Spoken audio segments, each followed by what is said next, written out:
Bienvenue sur Teach, votre rendez-vous de maturité. La parole de Dieu descend de la tête au cœur et du cœur à l'action.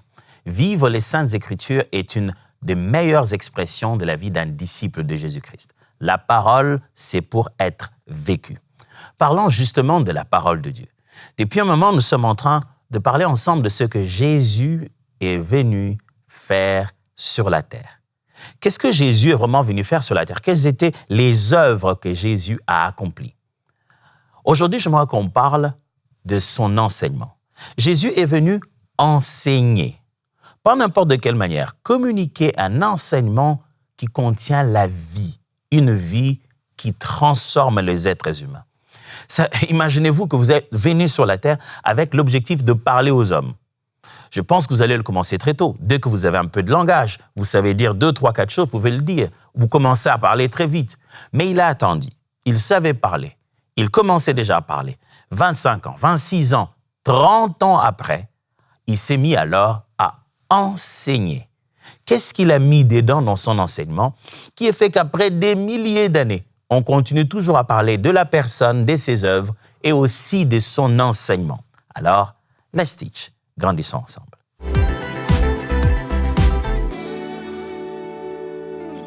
Jésus n'était pas seulement un enseignant. Jésus était lui-même un enseignement. De son vécu, de son style de vie, de sa façon de faire les choses, Jésus incarnait ce qu'il disait aux gens. Il ne le disait pas parce que c'était un beau discours. J'aime souvent le dire, Jésus n'était pas simplement un conférencier qui a une information pertinente à nous donner. Jésus avait des clés de la transformation. Celui qui ne voulait pas changer ne devait pas l'écouter. Parce que quand on l'écoute, ça bouge nos entrailles, ça nous perturbe. Si tu veux rester comme tu étais, va pas écouter Jésus. Si tu vas écouter Jésus, tu ressentiras le défi intérieur de changer.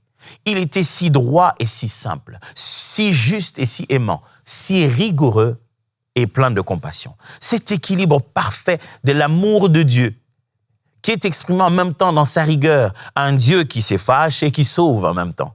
Il était simplement limpide. Le regarder, c'était comme se regarder dans un miroir. Son but, ce n'était pas d'informer les gens, c'était de changer les vies. Ces vérités à lui, ce n'était pas juste des informations, c'était de la pratique. C'était une vie à vivre, à consommer. L'enseignement de Jésus venait avec la puissance nécessaire pour l'accomplir. Ce n'était pas juste vous dire, voici ce qu'il y a à faire, battez-vous pour le faire, mais ça venait avec la grâce qu'il fallait pour l'accomplir. Jésus a enseigné. Alors, ce n'est pas aujourd'hui, ce n'est pas avec Teach que l'enseignement devient important. L'enseignement est la base, les cœurs, la colonne vertébrale de la mission de la foi chrétienne. Jésus est descendu pour enseigner. J'aime bien ces Bibles, vous savez, vous les avez peut-être lues, ces Bibles qui ont les paroles de Jésus tout en rouge. J'aime bien ça. Parce qu'après, à ce moment-là, quand vous ouvrez votre Bible, à cet endroit, vous regardez, elle devient dans les évangiles, la Bible devient toute rouge. J'aime l'idée qu'ils ont trouvée. C'est comme si elle était empreinte du sang de Jésus. Et là, on y voit très bien son enseignement. Ça commence à devenir rouge, rouge. Jésus est en train de parler, d'expliquer, d'enseigner. Certains commentateurs disent que le jour où il a enseigné, ce qu'on a appelé les béatitudes, ce sermon sur la montagne, il semblerait qu'il a probablement fait plus de 8 heures à enseigner, parler, expliquer. Vous imaginez un orateur pendant plus de 8 heures, il n'y a pas de pause café, il n'y a pas des spectacles ni de petites musiques à la pause. Il n'y a pas un groupe musical qui va entretenir le moment de pause. Il est là que pour parler. Il n'y a même pas des baffles pour qu'on l'entende clairement. Il n'y a même pas des oreillettes pour la traduction. On ne le voit même pas de si près. Il est loin comme ça. Mais on y reste pendant 8 heures. Il devait avoir quelque chose à dire. Chaque fois qu'il ouvrait la bouche pour parler, il communiquait une vie si puissante. Une sagesse plus élevée. Vous savez, quand Jésus dit certaines choses, je me dis, un homme l'aurait dit, j'appellerais ça de l'orgueil. Mais lui, le dire, c'est vrai, c'est simplement vrai. Jésus dit un jour, vous avez ici plus que Salomon. Ah non, avant de dire ça, quand même, allez, c'est Salomon quand même. C'est l'homme qui a une telle sagesse qu'il a pu découvrir laquelle des deux mères n'était pas la mère de l'enfant, avec une opération que personne n'aurait pu imaginer que c'était la meilleure façon de faire. Mais Jésus dit, là, ici, au moment où je vous parle, là, il y a ici plus que Salomon. Si on ne le croit pas, écoutez-le enseigner. Lorsqu'on vient lui poser la question sur les impôts, les taxes qu'il fallait payer, il dit, amenez-moi une pièce. Sur qui est-il l'effigie? L'effigie qui est ici, c'est à qui? Il dit à César.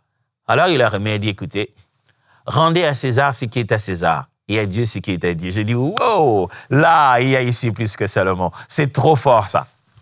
Jésus était tout d'un enseignant, avait tout d'un enseignant et était tout d'un enseignement. Lisons la parole de Dieu.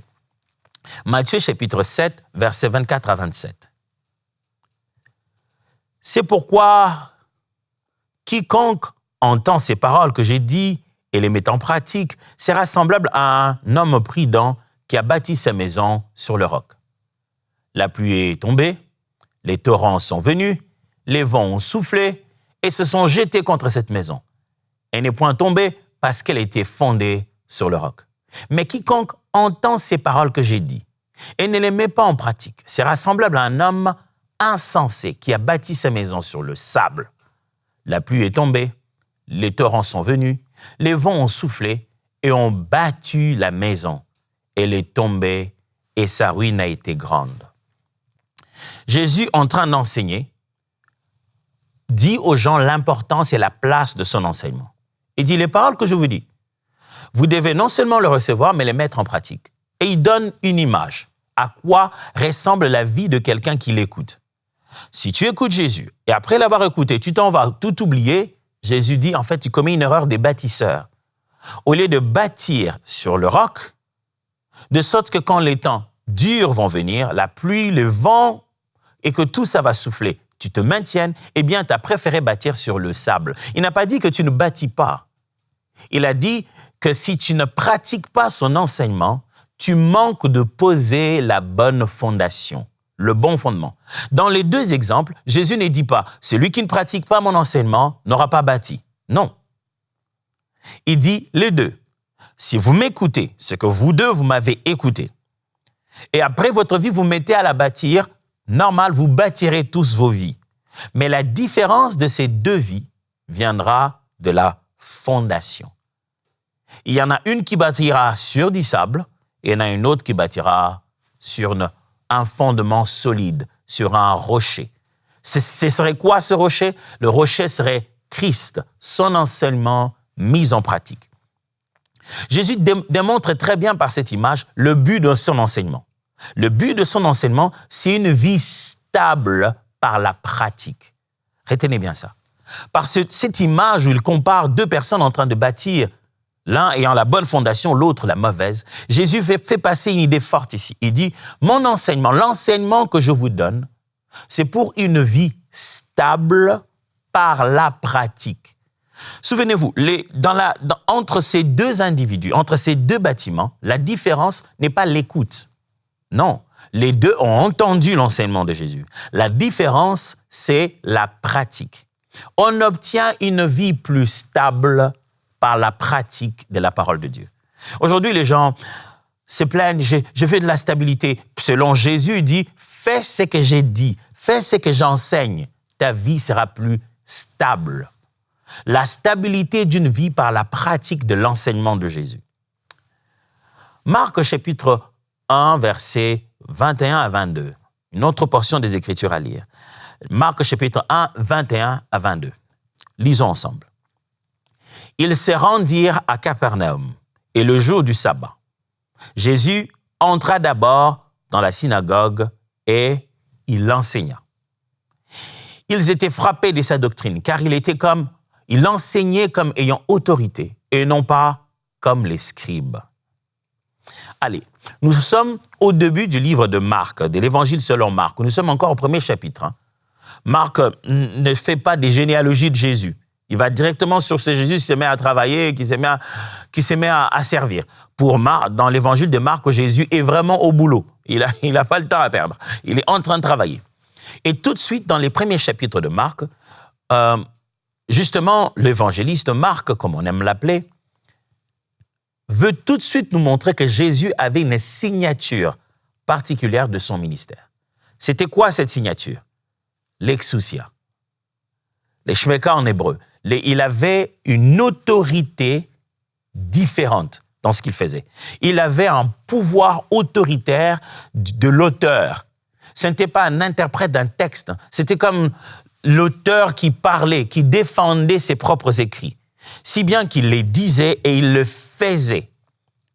Vous savez, si moi, pour ne pas les citer ici, moi, il existe, vous-même vous les citerez certainement, mais il existe certaines boutiques où quand tu achètes des meubles et tu veux les monter, tu les mets là, tu te mets à te gratter, tu te dis, ah, les schémas est complexe. Je suis presque sûr que la plupart des gens qui ont acheté des meubles là-bas, ils les ont montés chez eux, mais même si ça marche, c'est pas exactement ce que ces meubles-là étaient censés être. Moi, je sais que j'ai des meubles chez moi, bien montés, stable, assis, ça fonctionne, mais j'ai encore des pièces que je n'ai pas mis dans le meuble. Je me dis, OK, ces pièces ici qui sont restées, c'était censé être où? Je me dis, mais c'est très complexe. J'aurais vraiment voulu que ceux qui ont monté, qui ont fait ces schémas pour monter ces meubles, soient là. C'est pour ça, quand je vais dans ces boutiques, là où eux-mêmes ils ont présenté, c'est parfait. Et Jésus, quand il enseignait comme celui qui a fait le schéma du meuble et qui peut le démontrer. C'était pas un théoricien qui tente de mettre les pièces ensemble et ne jamais avoir la forme finale. Les scribes, eux, ils parlaient comme ça. Les scribes regardaient et disaient, bon, on dirait que ce qu'on veut, tu sais, quand surtout ces meubles-là, quand vous le faites ensemble avec des amis, il y en a un qui a une idée, mais qui est à l'envers. Il dit, ah, attends, il faut mettre la pièce C à côté de M, vous tentez comme ça, allez, c'est à l'envers, il faut reprendre. C'est comme ça que les scribes étaient. Ils disent, bon, on dirait que la parole dit que peut-être que... Mais si j'avais quelqu'un qui travaille là-bas, quelqu'un qui sait, quelqu'un qui a dessiné ça, qui a monté ça, il allait venir avec autorité, simplement en disant, ça c'est à mettre ici, ça c'est là. Et Jésus était comme ça. La parole, il ne l'enseignait pas comme quelqu'un qui apprend comment mettre les pièces ensemble. Il l'enseignait comme l'auteur qui l'a écrit, le concepteur de ce qui se passe. Et ici, Marc met en avant justement l'autorité de Jésus-Christ. Il dit que la transformation commence par une autorité réelle. Jésus enseignait comme ayant autorité. Ce n'était pas une opinion. Jésus ne disait pas « moi je pense que peut-être ». Non. Il disait « vous avez appris qu'il a été dit, moi je vous dis ». Waouh. Attends. Jésus, tu sais qui nous avait dit ça? Avant de nous dire « vous avez appris qu'il a été dit », tu sais qui a dit ça? Oui, bien sûr. Qui a dit ça? Le Dieu d'Abraham, le Dieu d'Isaac, le Dieu de Moïse.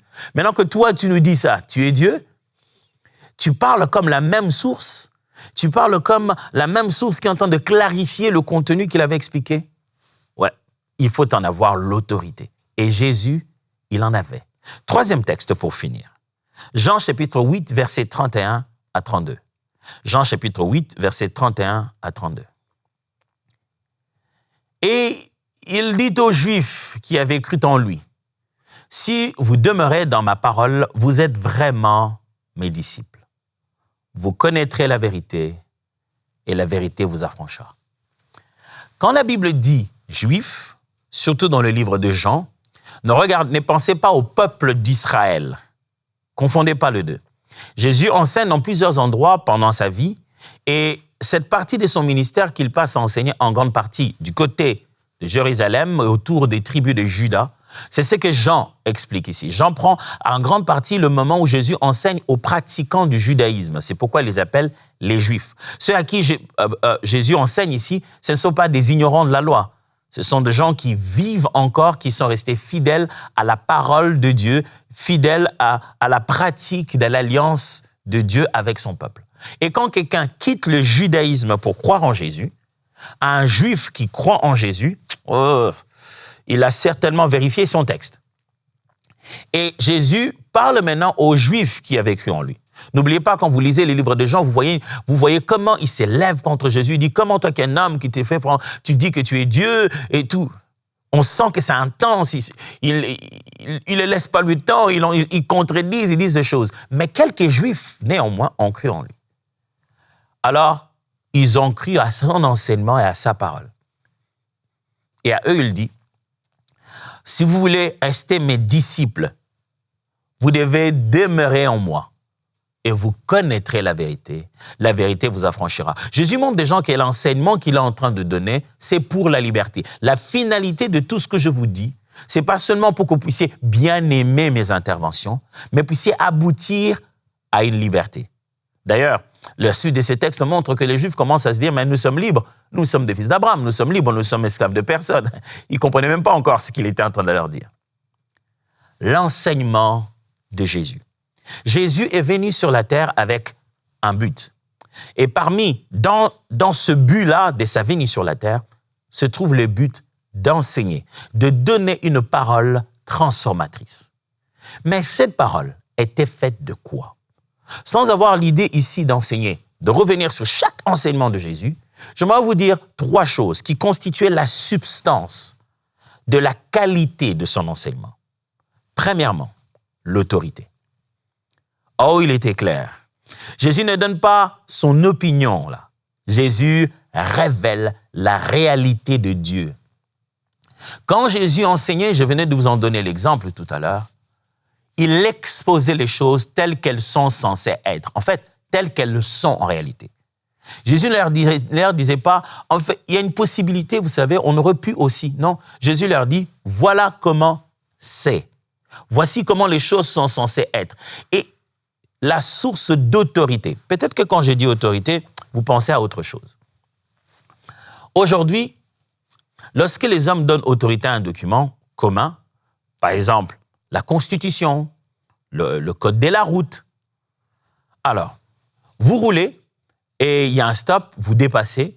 La police, oui, on vous arrête. Monsieur, pourquoi avez-vous dépassé le stop? Dites, désolé, je n'ai pas vu et tout. Dans votre conversation, pourquoi vous êtes désolé? Pourquoi même vous dites, il y a personne n'est mort, je suis juste parti. Non, le policier a de l'autorité pour vous parler comme ça à cause du texte.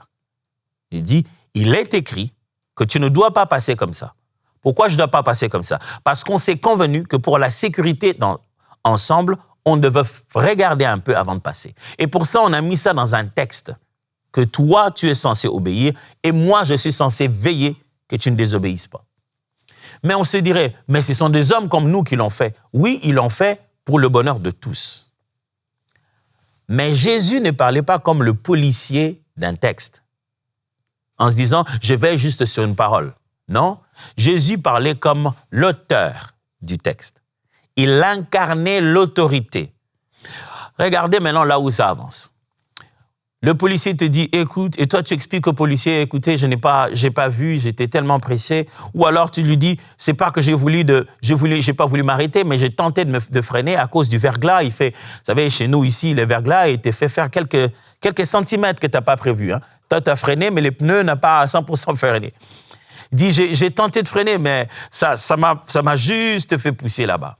Il dit, écoute, moi je te fais une contravention, tu peux aller au tribunal pour contester. Tu vas au tribunal, tu vas contester. Tu vas finalement trouver qu'il y a d'autres personnes qu'on a placées dans la chaîne, qu'on appelle des juges, qui doivent encore apprécier sur ce qu'on s'est déjà dit. Les hommes se sont déjà convenus. Voilà, quand quelqu'un passe, on doit devoir lui donner une sanction. Mais il y a des circonstances atténuantes. Et on a donné à certains d'entre nous le droit d'interpréter si cette situation-là devrait mériter grâce. Leur position vis-à-vis de la loi est différente de la nôtre. Jésus va à ces niveaux-là. C'est lui qui a conçu la loi et qui en apprécie toute l'autorité dans l'exécution. Si bien qu'il est capable de dire, cette femme, on devait la lapider, oui, mais que celui qui n'a pas péché jette le premier la pierre. Oh, qu'est-ce qu'il a? Il dit, je ne suis pas venu abolir la loi. Je suis venu l'accomplir. Ça, c'est l'autorité de l'auteur. C'est lui qui se tient de l'autre côté du texte. C'est lui qui l'écrit et qui en donne vie et qui l'interprète à sa guise. Quand Jésus parle, c'est la vérité qui appelle à la vie. L'autorité de Jésus n'est pas là pour te dominer dans la parole. L'autorité de Jésus dans les Écritures ne vient pas dominer sur quelqu'un. Ça vient plutôt redresser, donner une direction à quelqu'un. Tu te rends compte que le même créateur de l'univers, c'est lui qui est à la base de mon souffle de vie, vient de me donner le chemin, la voie. C'est lui qui m'a dit « vis », c'est lui-là le même qui m'a dit « prie ». Le même qui m'a dit « réveille-toi ce matin », c'est le même qui m'a dit « sois humble ». La même source d'autorité. C'est pour ça, frères et sœurs, quand vous avez la parole de Dieu, sachez que vous avez l'autorité de Dieu. C'est lui qui a dit ces choses, c'est le même hier, aujourd'hui et éternellement. C'est le même que les arbres obéissent et continuent à pousser. C'est le même à qui les eaux obéissent. C'est le même à qui les animaux obéissent. Mais souvent, le plus têtu de toute la création, c'est nous, les êtres humains. Peut-être parce qu'on parle aussi. On croit que voilà, nos paroles sont pareilles à celles de Dieu. Sachez que quand il a parlé, c'est le maître de l'univers qui parle. Deuxième chose qui faisait partie de la substance, de la force, des caractéristiques de l'enseignement de Jésus, c'est le cœur. Ah oui, l'enseignement de Jésus avait un cœur fort. Qu'est-ce qu'il faisait? Ça faisait généralement trois choses. Ça révélait, ça exposait et ça guérissait. Ça révélait ce qu'il y avait à l'intérieur. Ça exposait ce qu'il y avait à l'intérieur. Et ça guérissait ce qu'il y avait à l'intérieur. Révéler veut dire, même toi-même, tu ne savais pas la vérité. Du coup, tu es face à la vérité, tu te dis, oh, en fait, c'est comme ça. Ça exposait, c'est-à-dire, ça examinait le fin fond de ton cœur au point que devant lui, tu te sentais que tu ne peux pas te cacher. Quand il a parlé, au bout d'un moment, tu dis, ouais, tu as raison. J'aime bien l'attitude de la femme samaritaine. Elle parle avec Jésus. Jésus lui pose une question, il dit, va m'amener ton mari. Je ne sais pas comment, mais dans cette conversation, cette femme n'a pas senti le besoin de mentir. Je ne sais pas pourquoi. C'est juste, elle aurait pu, tu sais, dire ça, c'est ma vie privée. Mais elle a dit, écoute, je n'ai pas de mari. Waouh. Elle dit, je n'ai pas de mari pendant que, là, en quittant, elle en a laissé. Elle a laissé un homme quand même. Jésus dit, c'est vrai, tu dis vrai. Tu n'as pas de mari, même celui que tu as maintenant, ce n'est même pas ton mari. Regardez, un parfait inconnu avec qui on parle, mais on sent qu'on peut tout lui dire. Parce que quand il nous parle, il ne cherche pas à nous détruire.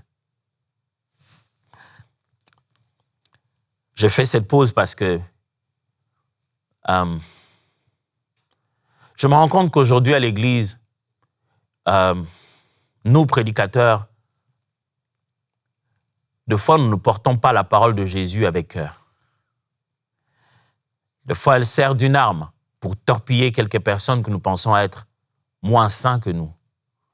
Ou d'une épée pour trancher et juger. Ou alors, elle sert d'un moyen de pécher quelques âmes faibles pour se faire de l'argent. Ou d'un beau discours pour pousser les gens à continuer à vivre dans leur mauvaise vie. Mais en fait, l'évangile de Christ, le message de Jésus, devait révéler le cœur de Dieu. Il doit révéler certainement ce qui se passe dans le cœur de quelqu'un. Mais le but, c'est de guérir. On doit y mettre la lumière. On va torcher l'intérieur on met la torche, on voit l'intérieur, on voit qu'il y a quelque chose qui ne va pas. Mais le but, ce n'est pas de sanctionner, carton rouge. Le but, c'est de dire, Jésus peut te guérir. Jésus peut te donner la victoire et le changement. J'ai l'impression que nous sommes des diagnostiqueurs, mais pas des guérisseurs. Nous diagnostiquons les problèmes des gens en criant très fort, en montrant comment c'est mauvais. Mais du point de vue de la solution, la question est, quelle solution on a vraiment donnée? Si bien que nos diagnostics sont plus connus que nos solutions. Nous vendons plus notre capacité à analyser la décadence de l'univers que nous ne vendons un message qui les fixe et les transforme. Seigneur, aide-nous. Jésus, il enseignait. Jésus, il ne maquillait pas les choses. Il enseignait la vie simplement, mais pour les changements. c'était pour le changement. La troisième des choses que faisait Jésus dans son enseignement, la troisième des substances qui constituait la force de l'enseignement de Jésus, c'était la pratique. Écouter Jésus sans obéir, c'était bâtir sur du sable, c'est lui-même qui l'a dit. La force de l'enseignement de Jésus, c'est qu'après l'avoir entendu, quand on va le mettre en pratique, on s'est dit « Oh, il avait raison, toute ma vie a complètement changé. » La vérité, vous savez, elle devient une transformation lorsqu'elle devient une routine. Je vais répéter cette phrase. La vérité devient une transformation lorsqu'elle passe au niveau d'une routine. Quand on dit routine, souvent les chrétiens se disent « Ah, c'est la routine ». Non, ce n'est pas de cette routine que je parle. Je ne parle pas de quelque chose d'ennuyeux. Je parle plutôt de répétitif, disciplinaire, obéissance régulière, encore et encore, petit à petit, progressif, pas à pas. Lorsque la vérité se fait, se refait, le jour où on ne l'a pas fait, on se relève, on le refait encore. Quand ça devient notre routine, c'est là que la vérité commence à transformer. La vérité, c'est comme tourner autour des murs de Jéricho. Il faut le faire encore. Je suis parent de 4 enfants, ça je pense que vous le savez déjà. Avant, j'étais juste parent de 4 enfants. D'abord, quelques enfants et quelques bébés. Après, ça monte, je deviens parent de quelques ados et quelques pré-ados. Demain, je vais probablement devenir parent des adultes. Chaque étape, je vous assure, me rappelle une chose importante. La routine.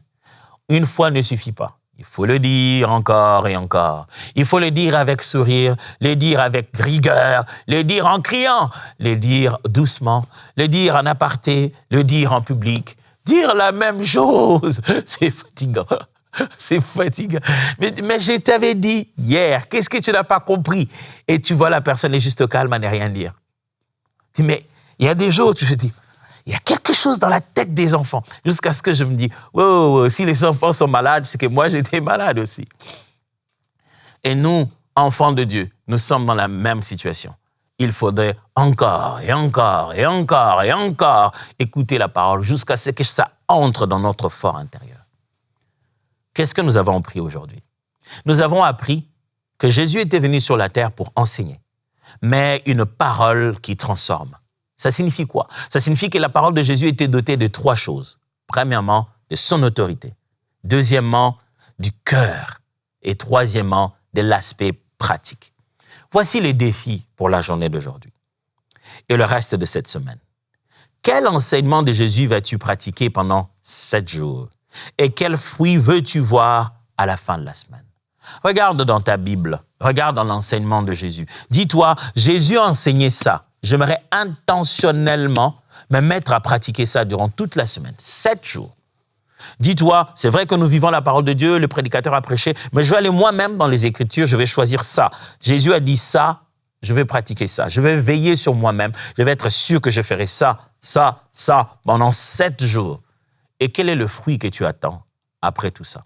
N'hésite pas à revenir et à partager avec nous comment tu aurais vécu cela après les 7 jours. Qu'est-ce que tu aurais compris? Qu'est-ce que tu peux partager même avec les autres dans la grande communauté Teach? Si tu veux savoir où se trouve la grande communauté Teach, eh bien, c'est sur notre YouTube de EMCI TV. Vous pouvez simplement aller sur le YouTube de EMCI TV ou alors sur l'application Teach. Teach est une application, si vous ne l'avez jamais su. Cette application, c'est l'endroit où tous ceux qui suivent Teach se rencontrent, posent des questions. J'y réponds dedans en audio en plus. Il suffit de scanner ce QR code ou aller sur emcitv.com/teach. Et alors là-bas, vous allez rencontrer toute la grande communauté avec qui nous sommes en train de grandir ensemble. Moi, je vous dis à demain. Dieu vous bénisse.